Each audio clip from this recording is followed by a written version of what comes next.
नमस्कार दोस्तों, मैं हूं आपका दोस्त के बी। तो आज के इस वीडियो में हम टीसीएस के द्वारा विभिन्न परीक्षाओं में हमारे संविधान के अनुच्छेद से जुड़े हुए जो भी प्रश्न पूछे जा चुके हैं उन सारे प्रश्नों को हम लोग डिस्कस करेंगे।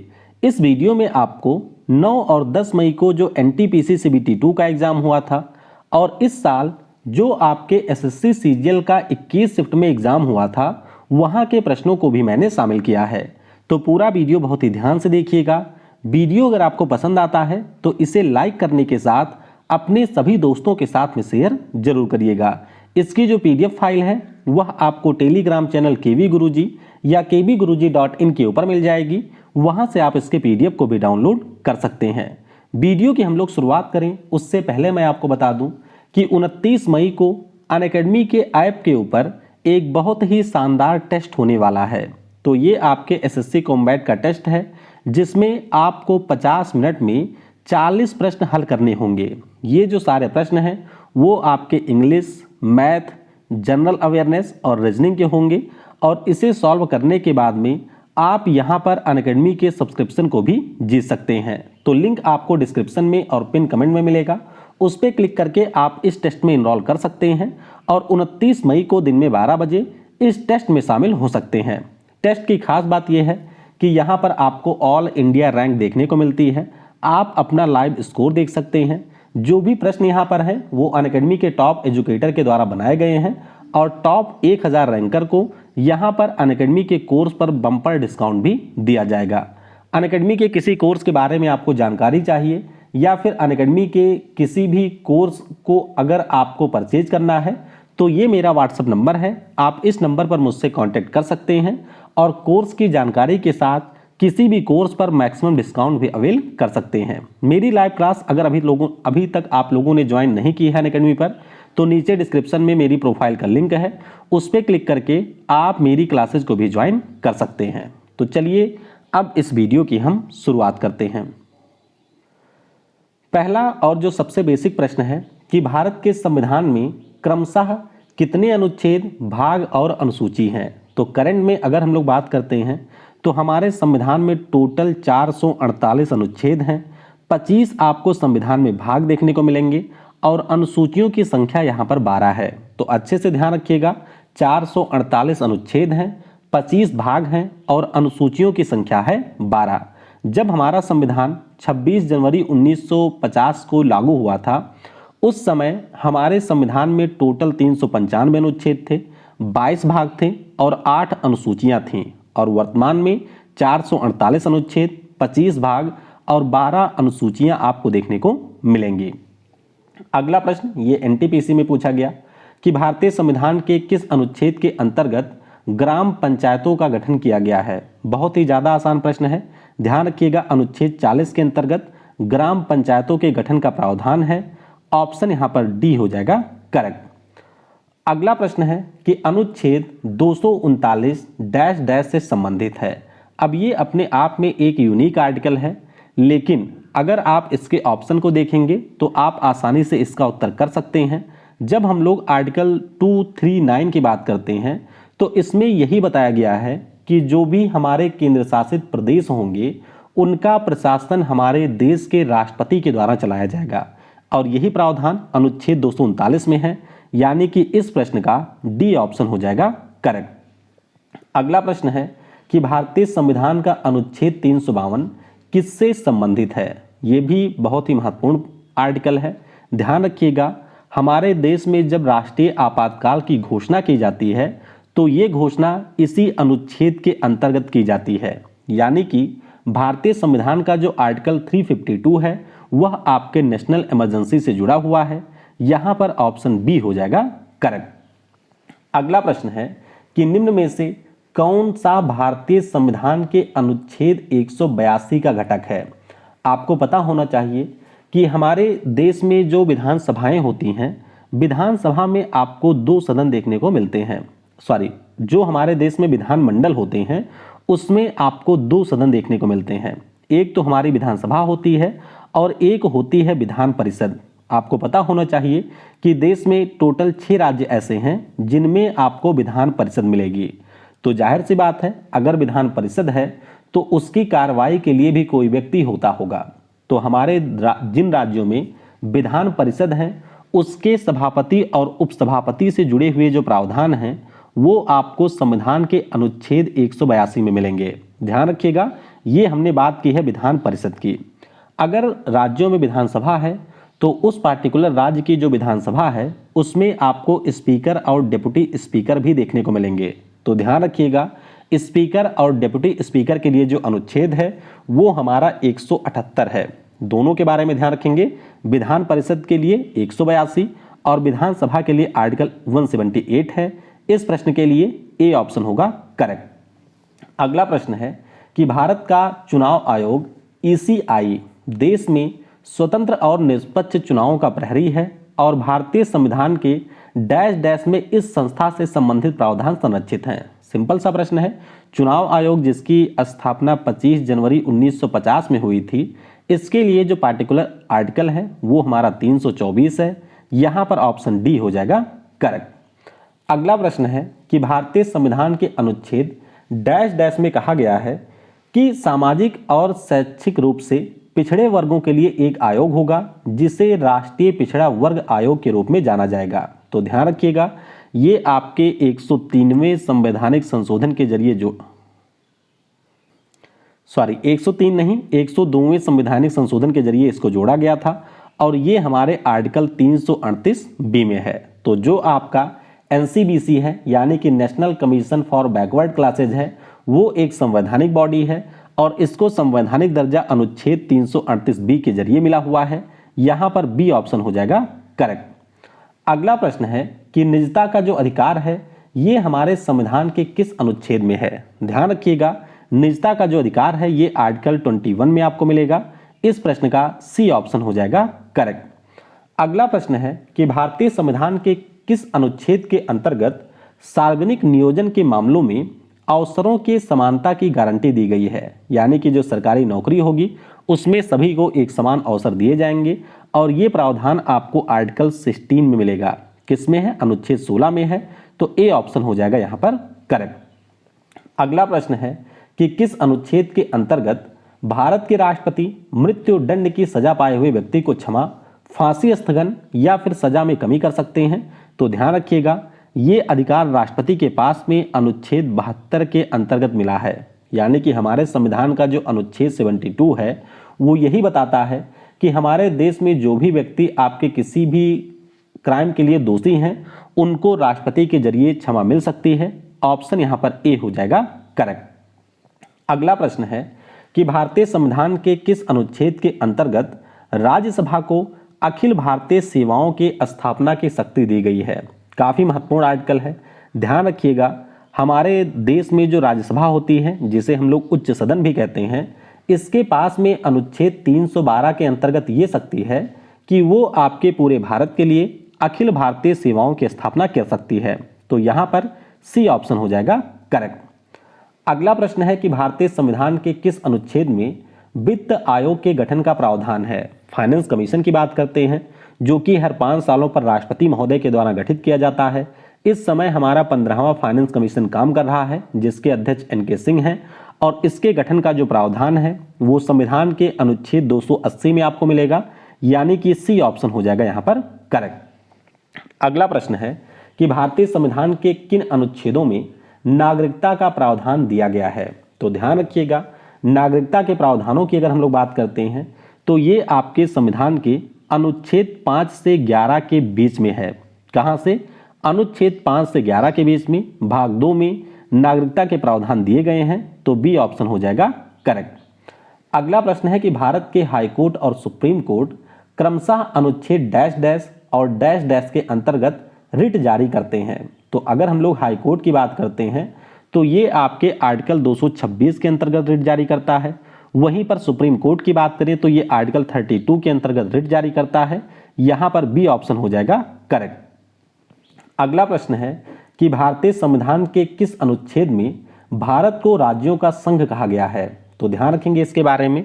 हमारे संविधान का जो अनुच्छेद 1 है इसी में कहा गया है India that is Bharat is A union of state, यानी कि ये राज्यों का संघ होगा।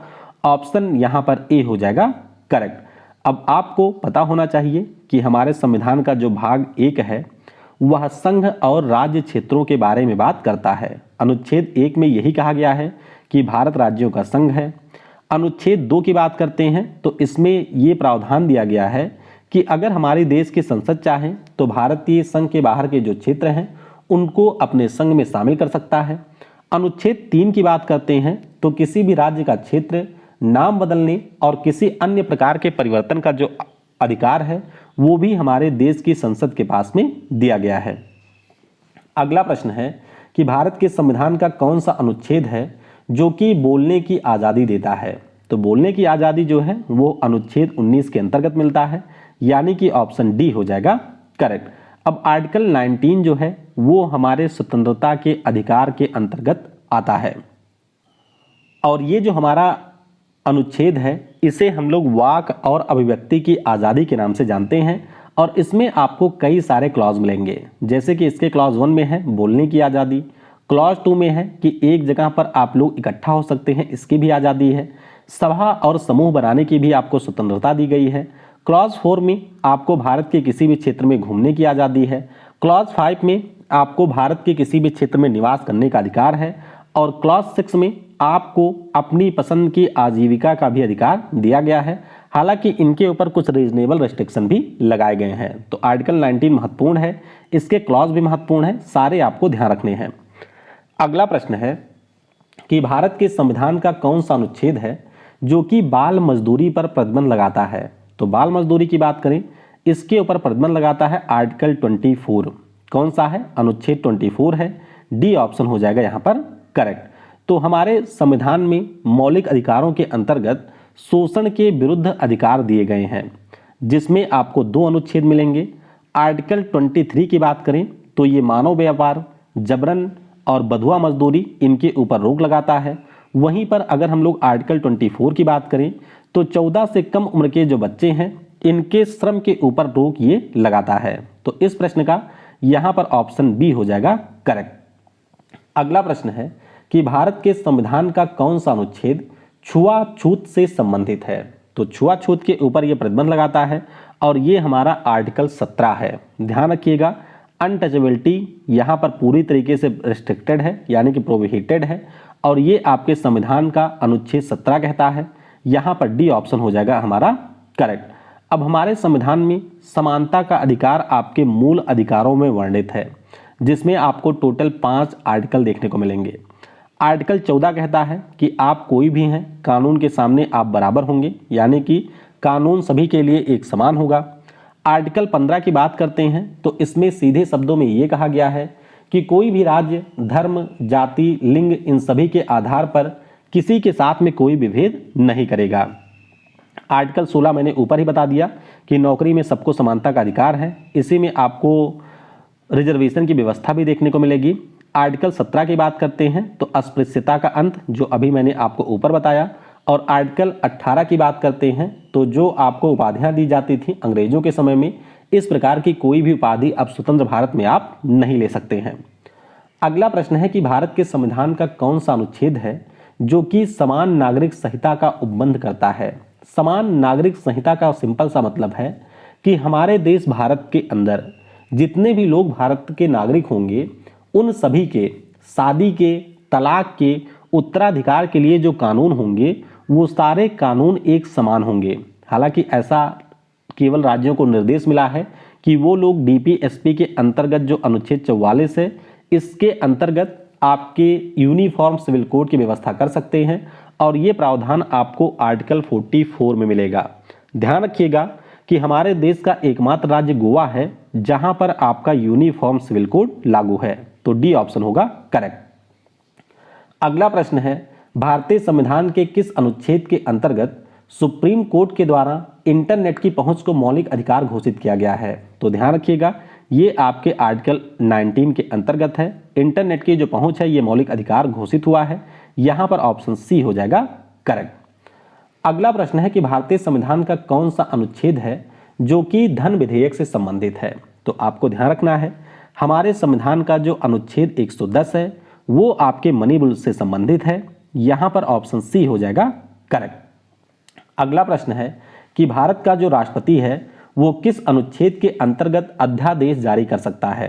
तो ध्यान रखिएगा, जब भी कोई कानून हमारे देश में बनता है तो सबसे पहले वो आपके संसद में पास होता है, यानी कि लोकसभा और राज्यसभा उसको पास करते हैं, फिर आपके राष्ट्रपति के द्वारा उस पर सहमति दी जाती है और फिर जाकर के वो कानून बनता है। लेकिन मान लेते हैं कि कोई ऐसी आपात स्थिति आ गई है जिस समय हमारे संसद का सत्र नहीं चल रहा है लेकिन कानून बनाने की ज़रूरत है, तो उस स्थिति में आपके देश का जो राष्ट्रपति है वह उस कानून के लिए अध्यादेश जारी करता है और यह अध्यादेश जो होता है वह भी उसी प्रकार के कानून की तरह से ही काम करता है और ये पावर हमारे राष्ट्रपति को अनुच्छेद 123 के अंतर्गत मिला हुआ है।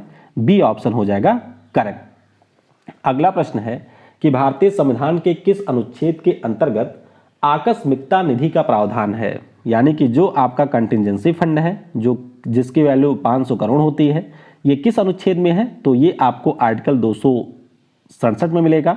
ऑप्शन बी हो जाएगा यहाँ पर करेक्ट। ध्यान रखिएगा, दो निधियां होती हैं, एक तो हमारा कंसोलिडेटेड फंड होता है यानी कि संचित निधि, वो आपके 266 में है, और जब हम लोग आकस्मिकता निधि की बात करते हैं तो वो 267 में है। बी ऑप्शन हो जाएगा यहाँ पर करेक्ट। अगला प्रश्न है कि भारतीय संविधान के किस अनुच्छेद के अंतर्गत आपको भारत के किसी भी भाग में निवास का अधिकार है। तो ऊपर मैंने आपको इसके बारे में बताया था, ये अधिकार आपको आर्टिकल 19 के क्लॉज 5 में मिलेगा। यहाँ पर ऑप्शन डी हो जाएगा करेक्ट। तो ये मैंने आपको ऊपर बताया था, इसके बारे में आप लोग ध्यान रखेंगे। अगला प्रश्न है कि भारतीय संविधान के किस अनुच्छेद के अंतर्गत राष्ट्रपति जो हमारा संसद है उसका 17वां वसान कर सकता है। तो ध्यान रखिएगा, ये पावर भी हमारे देश के राष्ट्रपति के पास में है। हालांकि आपको ये पता होगा कि देश का जो राष्ट्रपति होता है वह आपके केंद्रीय मंत्रिमंडल के सलाह पर ही काम करता है। तो जब केंद्रीय मंत्रिमंडल राष्ट्रपति को सलाह देती है 17वां वसान के लिए, तो राष्ट्रपति के द्वारा इसकी घोषणा कर दी जाती है और ये पावर आर्टिकल 85 के अंतर्गत है राष्ट्रपति के पास में। डी ऑप्शन हो जाएगा करेक्ट। अगला प्रश्न है कि भारतीय संविधान के किस अनुच्छेद के अंतर्गत लोकसभा के लिए एक अध्यक्ष और उपाध्यक्ष होगा। तो ध्यान रखेंगे, ये जो आर्टिकल है वो आपका 93 है, यानी कि अनुच्छेद 93 में ये कहा गया है कि हमारे देश में जो लोकसभा होगी उसकी कार्रवाई के लिए दो व्यक्ति होंगे, एक हमारा लोकसभा स्पीकर होगा, एक डिप्टी स्पीकर होगा, और ये प्रावधान 93 में है। तो ए ऑप्शन हो जाएगा करेक्ट। अगला प्रश्न है कि अंतरराज्य विवादों में समन्वय के लिए भारत के संविधान के निम्नलिखित में से किस अनुच्छेद के अंतर्गत एक अंतरराज्य परिषद का गठन किया गया है। तो जो आपके अंतरराज्य परिषद हैं वो आपको अनुच्छेद 263 में देखने को मिल जाएंगे। इसे आप लोग एलिमिनेशन से भी कर सकते थे। सी ऑप्शन हो जाएगा यहाँ पर करेक्ट। अगला प्रश्न है कि भारत के संविधान का कौन सा अनुच्छेद है जो कि राज्यपाल की नियुक्ति से संबंधित है। तो ये जो हमारा आर्टिकल है वह 155 है। ध्यान रखिएगा, हमारे राज्यों में जो संवैधानिक प्रमुख होते हैं जिन्हें हम लोग राज्यपाल कहते हैं, उन सभी राज्यपालों की जो नियुक्ति है वह भारत के राष्ट्रपति के द्वारा की जाती है और ये प्रावधान आपको अनुच्छेद 155 में मिलेगा। यहाँ पर सी ऑप्शन हो जाएगा करेक्ट। अब आइए थोड़ा सा राज्यपाल से जुड़े हुए जो अनुच्छेद हैं उनके बारे में जान लेते हैं। आर्टिकल 153 में कहा गया है कि हमारे जो राज्य होंगे उनका गवर्नर होगा। आर्टिकल 154 में कहा गया है कि जो भी हमारे राज्य की कार्यकारी शक्तियां हैं वो राज्यपाल के पास होंगी। आर्टिकल 155 अपॉइंटमेंट ऑफ गवर्नर की बात की गई है। आर्टिकल 156 की बात करते हैं तो इसमें आपके गवर्नर के ऑफिस की बात की गई है। आर्टिकल 157 में गवर्नर की क्वालिफिकेशन की बात की गई है। 158 में गवर्नर के ऑफिस की जो शर्तें हैं उसकी बात की गई है और आर्टिकल 159 में हमारे गवर्नर जो शपथ लेते हैं राज्य के मुख्य न्यायाधीश के समक्ष, उसका प्रावधान 159 में किया गया है। अगला प्रश्न है कि भारतीय संविधान के किस अनुच्छेद के अनुसार कोई व्यक्ति संसद की किसी सीट को भरने के लिए चुने जाने के तब तक पात्र नहीं होगा जब तक कि वह भारत का नागरिक ना हो, और ये जो प्रावधान है वो आपको आर्टिकल 84 में देखने को मिलेंगे। ऑप्शन यहाँ पर सी हो जाएगा करेक्ट। अगला प्रश्न है कि संविधान के किस अनुच्छेद के अंतर्गत दो या उससे अधिक राज्यों के लिए एक हाईकोर्ट का प्रावधान है। तो ये जो प्रावधान है ये आपको अनुच्छेद 231 में मिलेगा। आपको पता होगा कि हमारे देश में जो राज्य और केंद्र शासित प्रदेश हैं, अगर हम लोग इनकी संख्या की बात करते हैं तो ये 36 है, लेकिन अगर आप लोग देश में हाई कोर्ट देखेंगे तो इनकी संख्या 25 है। इसका मतलब यही हुआ कि कई सारे हमारे ऐसे हाई कोर्ट हैं जो कि एक से ज़्यादा राज्यों को सर्व कर रहे हैं, और ये प्रावधान आपके संविधान में है आर्टिकल 231 में। तो यहाँ पर डी हो जाएगा करेक्ट। आपको पता होना चाहिए कि संविधान का जो आर्टिकल 223 है ये हमारे कार्यवाहक मुख्य न्यायाधीशों की नियुक्ति की बात करता है। आर्टिकल 226 अभी मैंने आपको ऊपर बताया कि हाई कोर्ट के रेट से संबंधित है, और आर्टिकल 231 में ये कहा गया है कि 2 या 2 से अधिक राज्यों के लिए एक साझा उच्च न्यायालय हमारे देश में हो सकता है। अगला प्रश्न है कि भारतीय संविधान के किस अनुच्छेद के अंतर्गत संसद आपके ट्रिब्यूनल का गठन कर सकती है, जिसे हम लोग अधिकरण के नाम से भी जानते हैं। आपको ये पता होना चाहिए कि जो हमारे ट्रिब्यूनल हैं ये एक प्रकार के कोर्ट होते हैं। अगर आपने कभी नाम सुना होगा एनजीटी के बारे में, जिसे हम लोग नेशनल ग्रीन ट्रिब्यूनल कहते हैं, तो ये आपके एक कोर्ट की तरह से ही काम करती है, और इसके गठन का जो प्रावधान है वो आपको आर्टिकल 323 के बी में मिलेगा। किसमें है? आर्टिकल 323 के बी में है। ऑप्शन यहाँ पर सी हो जाएगा करेक्ट। अगला प्रश्न है कि भारतीय संविधान का कौन सा अनुच्छेद है जो कि मार्शल लॉ लागू होने पर मूल अधिकारों के ऊपर प्रतिबंध लगाता है? तो ध्यान रखिएगा, इसके संबंध में जो प्रावधान है वो आर्टिकल 34 में है। यहां पर ऑप्शन सी हो जाएगा करेक्ट। अगला प्रश्न है कि भारतीय संविधान के किस अनुच्छेद के अंतर्गत भारत के राष्ट्रपति को वीटो शक्ति प्राप्त है? वीटो शक्ति का सिंपल सा मतलब यह है कि जब भी कोई कानून बनता है, तो मैंने आपको अभी ऊपर बताया कि जो हमारा बिल होता है वो दोनों सदनों से पास होने के बाद में राष्ट्रपति के पास आता है। तो उस स्थिति में राष्ट्रपति के पास में 3 शक्तियां होती हैं। या तो राष्ट्रपति उसके ऊपर अपनी सहमति दे देता है, या फिर वो आपके सदन को लौटा देता है कि इसमें कुछ प्रावधान है जिसको आप बदल सकते हैं, या बदल करके उसको वापस भेजिए। लेकिन उस स्थिति में जब वापस भेजा जाएगा तो राष्ट्रपति को अपनी मंजूरी देनी ही होगी।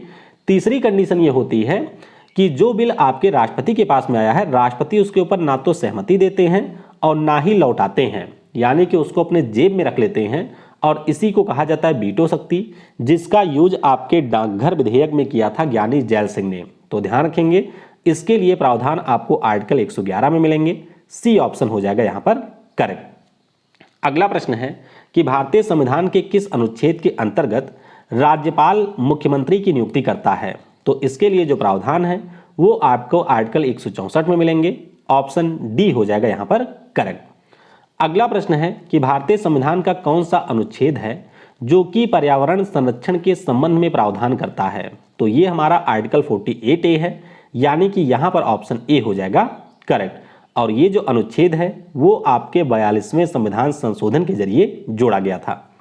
अगला प्रश्न है कि भारतीय संविधान के किस अनुच्छेद के अंतर्गत निर्वाचन आयोग से जुड़े प्रावधान हैं? ये मैंने आपको ऊपर भी बता दिया था, ये आर्टिकल 324 है। डी ऑप्शन हो जाएगा यहां पर करेक्ट। तो आपको ध्यान रखना है कि हमारे संविधान का जो अनुच्छेद 324 से 329 है, इसमें आपको निर्वाचन आयोग से जुड़े हुए प्रावधान मिलेंगे। अगला प्रश्न है कि भारतीय संविधान के किस अनुच्छेद के अंतर्गत हिंदी को राजभाषा का दर्जा दिया गया है? तो ये आपका आर्टिकल 343 का क्लॉज 1 है। ध्यान रखिएगा, आर्टिकल 343 का जो क्लॉज 1 है, इसके अंतर्गत हमारे देश में जो हिंदी भाषा है उसको राजभाषा का दर्जा मिला है। सी ऑप्शन हो जाएगा यहां पर करेक्ट। ध्यान रखिएगा, ये आपकी राष्ट्रभाषा नहीं है। राजभाषा का सिंपल सा मतलब है कि ये आपके भारत की एक ऑफिशियल लैंग्वेज है। अगला प्रश्न है कि भारतीय संविधान के किस अनुच्छेद के अंतर्गत सुप्रीम कोर्ट के गठन का प्रावधान है? तो ध्यान रखिएगा, हमारे देश में जो सुप्रीम कोर्ट के गठन का प्रावधान है वो आपको आर्टिकल 124 में मिलेगा। ऑप्शन यहां पर सी हो जाएगा करेक्ट। तो ये आप लोगों को ध्यान रखना है। अनुच्छेद 124 की बात करते हैं तो इसमें सुप्रीम कोर्ट के गठन की बात की गई है। अनुच्छेद 131 में हमारे सुप्रीम कोर्ट के जो मूल अधिकार का क्षेत्र है उसका प्रावधान है, और अनुच्छेद 137 में कानून की जो न्यायिक समीक्षा की जाती है उसके बारे में प्रावधान दिया गया है। अगला प्रश्न है कि भारतीय संविधान के किस अनुच्छेद में वार्षिक वित्तीय विवरण, जिसे हम लोग बजट कहते हैं, उसका उल्लेख है? तो बजट शब्द का उल्लेख आपके संविधान में कहीं पर नहीं है, ये ध्यान रखिएगा। बजट को हमारे संविधान में वार्षिक वित्तीय विवरण कहा जाता है, और ये आपको आर्टिकल 112 में मिलेगा। यहां पर बी ऑप्शन हो जाएगा करेक्ट। अगला प्रश्न है कि भारतीय संविधान का कौन सा अनुच्छेद संसद के गठन का प्रावधान करता है। तो आपके संसद में जो दो सदन हैं उनसे जुड़े हुए जो भी प्रावधान हैं वो हमारे संविधान के अनुच्छेद 79 में है। यहाँ पर डी ऑप्शन हो जाएगा करेक्ट। आपको ध्यान रखना है कि अनुच्छेद 79 में संसद के गठन का प्रावधान है। आर्टिकल 80 की बात करते हैं तो इसमें राज्यसभा की आपकी संरचना दी गई है कि कितने मेंबर वगैरह होंगे। आर्टिकल 81 में लोकसभा की संरचना दी गई है। 89 मैंने आपको नहीं बताया तो इसमें राज्यसभा के सभापति और उपसभापति का प्रावधान है। और अनुच्छेद 93 की बात करें तो इसमें लोकसभा के अध्यक्ष की बात की गई है। अगला प्रश्न है कि भारतीय संविधान में स्वतंत्रता के अधिकार को डैश डैश अनुच्छेद से डैश डैश अनुच्छेद के बीच में शामिल किया गया है। तो ये जो हमारे स्वतंत्रता का अधिकार है ये आपको आर्टिकल 19 से 22 के बीच में मिलेगा। इसमें आपके टोटल 4 अनुच्छेद हैं, 19, 20, 21 और 22। तो ये आपको यहाँ पर मिल जाएंगे। सी ऑप्शन हो जाएगा करेक्ट। तो आप लोग ये देख सकते हैं हमारे मौलिक अधिकारों को हम लोग 7 कैटेगरी में वैसे बांट सकते हैं। समानता का अधिकार यानी कि आर्टिकल 14 से 18, स्वतंत्रता का अधिकार 19 से 22, शोषण के विरुद्ध अधिकार 23 से 23 और 24, धार्मिक स्वतंत्रता का अधिकार 25 से 28, शिक्षा और संस्कृति का अधिकार 29 से 30, संपत्ति का अधिकार ये आपका हटा दिया गया है 44वें संविधान संशोधन के द्वारा, और संवैधानिक उपचारों का अधिकार ये आपको आर्टिकल 32 में मिलेगा। अगला प्रश्न है कि भारतीय संविधान का कौन सा अनुच्छेद है जो कि अपराध दोष सिद्धि के संबंध में संरक्षण देता है। तो ये जो अनुच्छेद है ये हमारा 20 है। आर्टिकल 20 की बात करते हैं तो इसमें आपके 3 प्रावधान दिए गए हैं और ये हमारे देश के जो नागरिक हैं उनको अपराध दोष सिद्धि के संबंध में संरक्षण देता है। बी ऑप्शन हो जाएगा करेक्ट। अगला प्रश्न है कि भारतीय संविधान के किस अनुच्छेद के अंतर्गत राष्ट्रपति के चुनाव की प्रक्रिया का उल्लेख किया गया है। तो अगर हम लोग राष्ट्रपति के इलेक्शन प्रोसेस की बात करते हैं तो ये आपके आर्टिकल 55 में है। किस में है? आर्टिकल 55 में है। तो यहाँ पर हमारा बी ऑप्शन हो जाएगा करेक्ट। ये आप लोग देख सकते हैं कि अगर हम लोग आर्टिकल 52 की बात करें तो इसमें भारत के राष्ट्रपति के बारे में बताया गया है। आर्टिकल 53 की बात करें तो आपके आर्टिकल 53 में कहा गया है कि हमारे देश की जो भी कार्यकारी शक्तियां हैं वो राष्ट्रपति में निहित होंगी। आर्टिकल 54 में इलेक्शन ऑफ प्रेसिडेंट की बात की गई है यानी कि जो इनका निर्वाचक मंडल होता है उसकी बात की गई है। आर्टिकल 55 की बात करें तो इसमें हमारे देश के राष्ट्रपति का चुनाव कैसे होगा इसकी बात की गई है। आर्टिकल 56 में आपके राष्ट्रपति का जो 5 साल का कार्यकाल है उसकी बात की गई है। आर्टिकल 57 में राष्ट्रपति के पुनः चुनाव के लिए जो क्राइटेरिया हैं या फिर जो योग्यताएं हैं उनकी बात की गई है।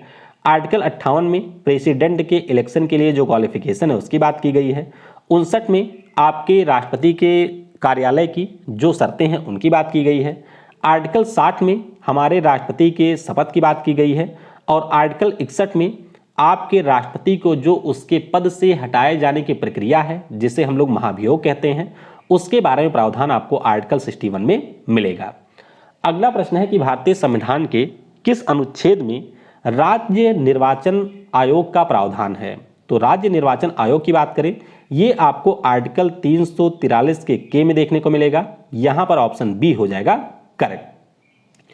अगला प्रश्न है कि किस अनुच्छेद के अंतर्गत भारत की संसद राज्यों में विधान परिषद का गठन या समाप्ति कर सकती है। यह भी प्रश्न काफी पूछा जाता है। हमारे संविधान का जो अनुच्छेद 169 है इसके अंतर्गत हमारी संसद को ये पावर है कि राज्यों में जो आपके विधान परिषद हैं उनको समाप्त कर सकती है या फिर किसी राज्य में नए विधान परिषद का गठन कर सकती है। तो बी ऑप्शन हो जाएगा यहाँ पर करेक्ट। अगला प्रश्न है कि 1959 में भारत की केंद्र सरकार ने भारत के संविधान के डैश डैश के अंतर्गत केरल में शासन अपने हाथों में लिया था। तो आपको ये ध्यान रखना है कि हमारे संविधान में 2 अनुच्छेद दिए गए हैं जिसके अंतर्गत आपके राज्यों में राष्ट्रपति शासन लगता है। एक तो आपका आर्टिकल 356 है। इसके अंतर्गत किसी राज्य में अगर संवैधानिक व्यवस्था फेल हो जाती है तो उस स्थिति में राष्ट्रपति शासन लगता है। और एक हमारा है आर्टिकल 365 में ये कहा गया है कि अगर हमारे केंद्र सरकार के द्वारा पब्लिक वेलफेयर में कोई आदेश दिया जाता है और वो आदेश राज्य लागू नहीं करता है तो उस स्थिति में वहां पर राष्ट्रपति शासन लग सकता है। तो इस प्रश्न के लिए डी ऑप्शन हो जाएगा करेक्ट। अगला प्रश्न है भारतीय संविधान के किस अनुच्छेद के अंतर्गत धार्मिक स्वतंत्रता का अधिकार दिया गया है। तो धार्मिक स्वतंत्रता के लिए आपको 4 अनुच्छेद मिलेंगे, आर्टिकल 25, 26, 27 और 28, यानी कि इस प्रश्न के लिए डी ऑप्शन हो जाएगा करेक्ट। तो ये आप लोग देख सकते हैं, ये 4 अधिकार हमारे धार्मिक स्वतंत्रता के अंतर्गत दिए गए हैं। अगला प्रश्न है कि भारतीय संविधान के किस अनुच्छेदों के अंतर्गत संघ लोक सेवा आयोग यानी कि जो यूनियन पब्लिक सर्विस कमीशन है इसके संबंध में प्रावधान है। तो यूपीएससी के बारे में आपको पता होना चाहिए कि ये अक्टूबर 1926 में गठित की गई थी। वर्तमान में हमारे यूपीएससी के नए चेयरमैन भी बन गए हैं, जिनका नाम आप लोग मुझे नीचे कमेंट में बताएंगे। और यूपीएससी के बारे में जो प्रावधान है वो आपको 315 से 323 में मिलेंगे। यहाँ पर सी ऑप्शन हो जाएगा करेक्ट। अगला प्रश्न है कि भारत के कंट्रोलर और ऑडिटर जनरल का जो पद है ये किस अनुच्छेद के अंतर्गत बनाया गया है। तो हमारे संविधान का जो अनुच्छेद 148 है इसी में आपको कंट्रोलर और ऑडिटर जनरल का पद मिलेगा। ऑप्शन डी हो जाएगा यहाँ पर करेक्ट। और वर्तमान में हमारे कैग कौन है, तो गिरीश चंद्र मुर्मू हमारे कैग हैं। अगला प्रश्न है कि भारत के संविधान के निम्नलिखित में से कौन सा अनुच्छेद शिक्षा के अधिकार को परिभाषित करता है। तो 86वें संविधान संशोधन के जरिए हमको ये अधिकार मिला था और ये आपको आर्टिकल 21A में मिलेगा। यहाँ पर ऑप्शन डी हो जाएगा करेक्ट। अगला प्रश्न है कि भारतीय संविधान के निम्न में से किस अनुच्छेद के अनुसार विधान परिषद में धन विधेयक पेश नहीं किया जाएगा। तो ये भी एक नया प्रश्न है जो टीसीएस ने पूछा था आपके एसएससी के एग्जाम में, और ये आर्टिकल है 198। कौन सा है, 198 है। ऑप्शन यहाँ पर डी हो जाएगा करेक्ट। अगला प्रश्न है कि भारतीय संविधान के किस अनुच्छेद में यह उल्लेख है कि विधि के प्राधिकार के अलावा कोई भी कर लगाया या वसूला नहीं जाएगा। तो ये जो अनुच्छेद है वो आपका है 265 में यही कहा गया है कि जो भी हमारे विधि के प्राधिकार हैं उसके अलावा यहाँ पर कोई भी कर लोगों के ऊपर नहीं लगाया जा सकता है। अगला प्रश्न है कि भारत के संविधान के निम्नलिखित में से कौन सा अनुच्छेद कृषि और पशुपालन के संगठन से संबंधित है। ये पिछले साल CSSL का प्रश्न है और ये प्रावधान आपको आर्टिकल 48 में देखने को मिलेंगे। यहाँ पर ए ऑप्शन हो जाएगा करेक्ट। अगला प्रश्न है कि भारतीय संविधान के किस अनुच्छेद में निम्न का वर्णन है कि राष्ट्रपति की सहायता करने और उसे सलाह देने के लिए मंत्रिपरिषद होगी जिसका प्रमुख देश का प्रधानमंत्री होगा और राष्ट्रपति इस मंत्रिपरिषद की सलाह के अनुसार अपने कार्यों का निष्पादन करेगा। तो ये जो प्रावधान है वो आपको आर्टिकल 74 के क्लॉज 1 में मिलेंगे, यानी कि ऑप्शन बी हो जाएगा यहाँ पर करेक्ट।